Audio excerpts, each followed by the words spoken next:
उस परमात्मा कबीर भगवान की, अल्लाह अकबर की, उस महान परमेश्वर की आपके ऊपर असीम रजा है और आप युगों युगों के बहुत पुण्यकर्मी प्राणी हो,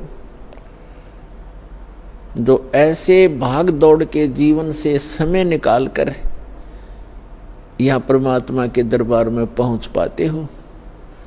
उस परमात्मा की रजा बिना आप यहां नहीं आ सकते, आप ये ज्ञान भी नहीं सुन सकते, आप तक ये पहुंच भी नहीं सकता। इस ज्ञान को आप तक पहुंचाने के लिए परमात्मा ने 600 वर्ष पहले प्रयत्न किए और उन दुष्ट लोगों ने, स्वार्थी नकली गुरुओं ने अपनी रोजी रोटी को उत्तम मानते हुए, प्रथम मानकर अपने स्वार्थ को प्रधान मानते हुए कबीर भगवान उस धानक रूप जुलाहे को बहुत परेशान किया और यथार्थ ज्ञान को हमारे तक, आप तक नहीं पहुंचने दिया। उस परमेश्वर ने वो अमर ज्ञान अपनी वाणी में, सच्चिदानंद घन ब्रह्म की वाणी में, कबीर वाणी में लिपिबद्ध करवा दिया अपनी प्यारी आत्मा धर्मदास जी द्वारा। अब उस ज्ञान को, परमात्मा के उस विधान को, जो 600 वर्ष पहले परमेश्वर अपने द्वारा रची हुई सृष्टि की जानकारी, और हम कौन हैं, कहां से आए हैं, यहाँ क्यों दुखी हो रहे हैं, जन्म और मृत्यु का कारण क्या है, ये सब कुछ उसमें बताना चाहते थे, लेकिन इन नकली धर्म गुरुओं ने, इन दुष्ट लोगों ने हमारे तक ये पहुंचने नहीं दिया। परमात्मा का घोर विरोध करा दिया, उनको काटने, मारने, बुरी तरह परेशान करने पर ही लगे रहे, जनता को भ्रमित करते रहे। उस परमेश्वर ने कहा था कि जब 5500 वर्ष कलयुग बीत जाएगा, उस समय सभी अपनी प्यारी आत्माओं को शिक्षित करूंगा, पूरे मानव समाज को, और सदग्रंथों को। ये सभी धर्म के धर्मी अपने धर्म ग्रंथों को सत्य मानते, और जिन गुरुओं को हम शास्त्र विज मानते थे, वो अपने ही सदग्रंथों से अनभिज्ञ थे, अपरिचित थे, अज्ञानी थे, और हम उनको केवल संस्कृत भाषा जानने के कारण उन पर विश्वास किया करते थे कि सभी सदग्रंथ संस्कृत भाषा में हैं, और ये हमारे हिंदू धर्म गुरु संस्कृत भाषा पढ़े हैं, इन्होंने सदग्रंथों को ठीक ठीक जाना होगा, ये सही बता रहे। और उनकी एक दाल गलती रही उस समय कि कबीर जुलाहा है, धानक है, और उस समय संस्कृत पढ़ने का अधिकार केवल ब्राह्मण वर्ग को ही था।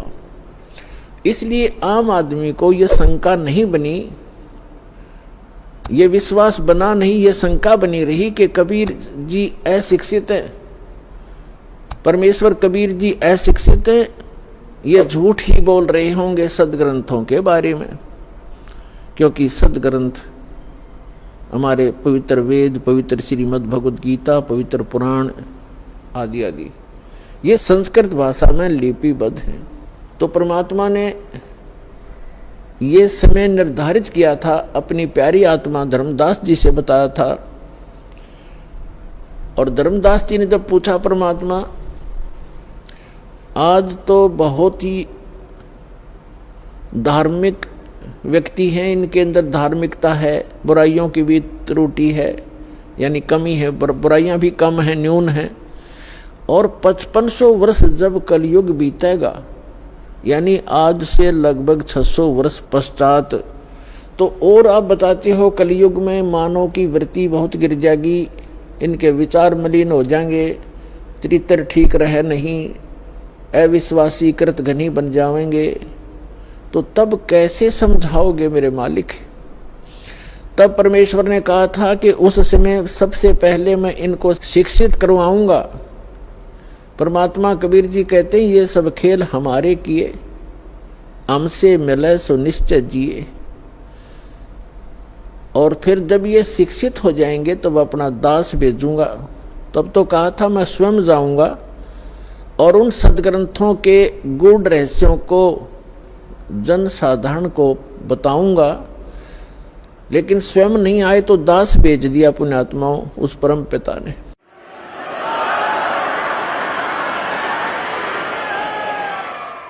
और आज आप देख रहे हो ये इलेक्ट्रॉनिक सिस्टम, इलेक्ट्रॉनिक उपकरण, इंटरनेट सिस्टम, ईमेल, प्रोजेक्टर, ये सीडी, डीवीडी, पेन ड्राइव, जो भी ये टेक्निक परमात्मा ने, ये जो भी टेक्निक है उस परम पिता कबीर भगवान की दी हुई है मानव को। ये मानव सत्र की सोच नहीं, ये सत्कर मान लेना। अगर ये मानव की सोच होती तो लगभग 40 लाख वर्ष, 40 लाख वर्ष तो इस चतुर्युगी के बीत गए हैं और आज तक ये टेक्निक उपलब्ध नहीं हुई, मानव नहीं खोज सका। ये परमात्मा ने कलयुग इसलिए नाम रखा इसका कि इसमें मशीनरी युग होगा, टेक्निक इसके अंदर परमात्मा अपने बच्चों को देंगे। और उसका मूल उद्देश्य ये है कि इस तत्व ज्ञान को जो 600 वर्ष पहले परमात्मा कबीर जी बताना चाहते थे, आज घर बैठे अपने बच्चों को इन टीवी के माध्यम से, इंटरनेट के माध्यम से, ये जो यूट्यूब आदि बन गए हैं, इनके माध्यम से घर बैठे ये अमृत ज्ञान बताऊंगा और तब ये समझ जाएंगे और मेरे पास आ जाएंगे, अपना कल्याण करवा लेंगे। तो ये सारा कुछ जो उपकरण बनवाए हैं परमात्मा ने, ये इसलिए दिए हैं, उस परमात्मा गॉड गिवन ये माइंड है, जीव का अपना सतर की सोच नहीं है, ना ये बना सकता है। और जैसे अभी इस दास का जन्म हुआ किसान परिवार में, 50 वर्ष पहले जब हम 10-12 वर्ष के थे, हमारे यहाँ जो गेहूं की कनक को निकालते थे उसमें से भूसा अलग और कणक अलग करने के लिए एक 50 मन गेहूं के लिए 1 महीना लगता था। उसके ऊपर बैल घुमाते रहते थे, एक छड़ा बांध के पीछे बैलों के उसको घुमाते रहते थे। कम से कम 1 महीने में जाकर 20 दिन में जाकर के वो बारीक होता था, तब उसको बरसा बरुस गेहूं अलग और भूसा अलग करते थे। ऐसी टेक्निक थी उस समय। और उससे पहले तो और उस हमारे समय में तो ऐसे घुमाने वाली चारा काटने की मशीन हाथ से घुमाने वाली लग गई थी, जिसने गंडासा कहते हैं। और उससे पहले हमने देखे हमारे दादाजी हाथ से ऐसे काटा करते थे, ऐसे। और पीछे जाओगे तो क्या होगा? तो कहने का भाव ये है कि जो आज टेक्निक प्राप्त है ये गॉड कबीर गिवन है, ताकि आप अपने सदग्रंथों को इन प्रोजेक्टर और डीवीडी के माध्यम से रूबरू देख सकें, आंखों देख सकें, फिर मिला सकें अपने। आपके घर उपलब्ध होती हैं ये सभी सदग्रंथ। और दया करी परमात्मा ने के अनुवादित करवा दिया उन्हीं के द्वारा जिनको ज्ञान नहीं था। अनुवाद उनको भाषा आती थी, जैसा भी उन्होंने अनुवाद, जहां उनकी बुद्धि काम करना बंद कर गई वहां तो गलत कर दिया, और जहां साधारण अनुवाद थे उन्होंने कर दिए। कहाँ स्लिप करी उनकी बुद्धि? जैसे श्रीमद् भगवत गीता अध्याय नंबर 7 के मंत्र नंबर 18 में अनुत्तम गति शब्द है। गीता ज्ञान दाता अपने से अन्य परमात्मा के विषय में जानकारी देता है और अपने विषय में भी जानकारी देता है। लेकिन गीता अनुवाद करने वालों का दृष्टिकोण यही रहा कि श्री कृष्ण जो है ये सुप्रीम पावर है, श्री कृष्ण इज विष्णु। ये विष्णु जी को सुप्रीम पावर मानकर ये मानते रहे कि श्रीमद् भगवत गीता का ज्ञान श्री विष्णु जी ने दिया है श्री कृष्ण रूप में। श्री कृष्ण भी विष्णु ही थे, ये खुद मानते हैं हमारे धर्मगुरु। तो इन्होंने श्रीमद् भगवत गीता को ठीक से ना समझकर, क्योंकि उनको सृष्टि रचना का ज्ञान नहीं था, जिस कारण से उन्होंने श्री कृष्ण को ही मूल परमात्मा मान लिया। जबकि गीता अध्याय नंबर 15 के श्लोक 16 और 17 में 3 प्रभु बताए हैं, 3 पुरुष बताए हैं।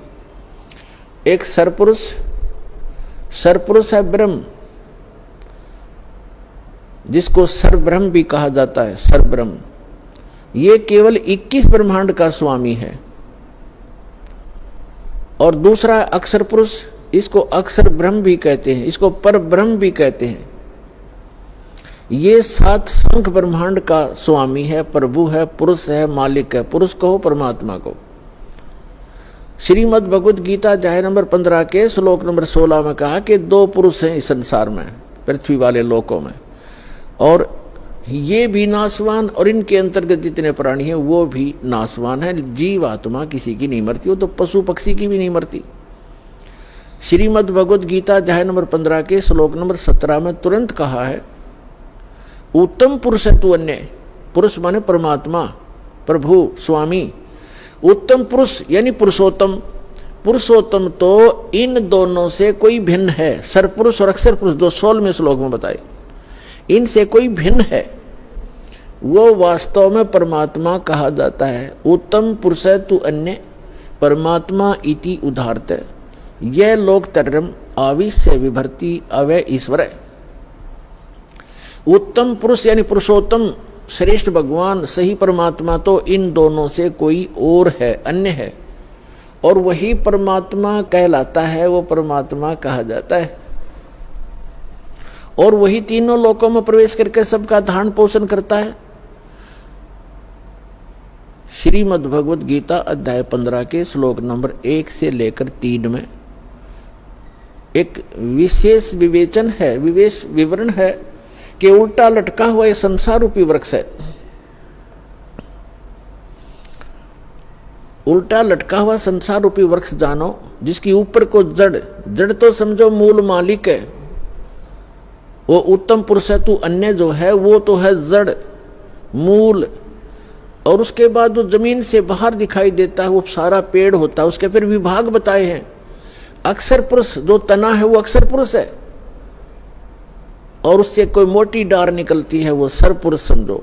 और उस सरपुरुष के आगे जो 3 शाखा हैं, रजगुण ब्रह्मा, सतगुण विष्णु, तमगुण शिव जी, वो आगे शाखा हैं, वो देव हैं। ये तीनों ब्रह्मा विष्णु महेश हैं।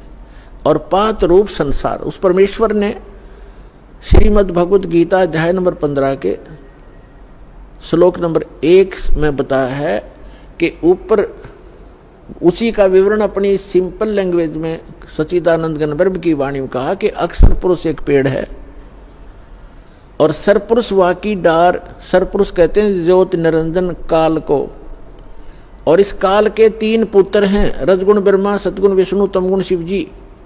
इस सरपुरुष के पुत्र हैं 3, ब्रह्मा विष्णु महेश। अक्षर पुरुष एक पेड़ है, सरपुरुष वाकी डार, और तीनों देवा शाखा हैं, ये 5 रूप संसार।